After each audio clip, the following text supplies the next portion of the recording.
মনে হবে ভিতরে গেলে তার চেয়ে অপরূপ সৌন্দর্য এই মসজিদটি মুগ্ধ করবে যে কাউকে। ভারত বাংলাদেশের দুটি স্থানেই এই মসজিদের অবস্থান। একসময় এখানকার মুসল্লিরা মসজিদের নাম রাখতেন ভাঙা মসজিদ, কিন্তু বর্তমানে অপরূপ সৌন্দর্যমণ্ডিত এই মসজিদটির নাম রাখা হয়েছে বড়খতা বড় মসজিদ।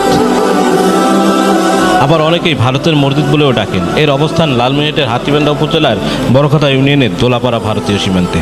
সে হলেও নারীদের উজুখানা পড়েছে ভারতে। ভারতের 0 পয়েন্টে হওয়ার কারণে মাঝে মধ্যে ভারতীয় মুসল্লিরা নামাজ পড়তে আসেন এখানে। মসজিদের মোট 9টি সাদা রঙের গম্বুজ রয়েছে। পুরো মসজিদটি নির্মাণ হয়েছে চীনাপাথর দিয়ে, যার কারণে কারুকার্য মসজিদটিকে করেছে দৃষ্টিনন্দন। নতুনভাবে মসজিদটি নির্মাণ হয় 2009 সালে। একই সাথে প্রায় 5000 মুসল্লি সালাত আদায় করতে পারবেন এখানে। মসজিদের বয়স ধরা হয়েছে প্রায় 1300 বছর।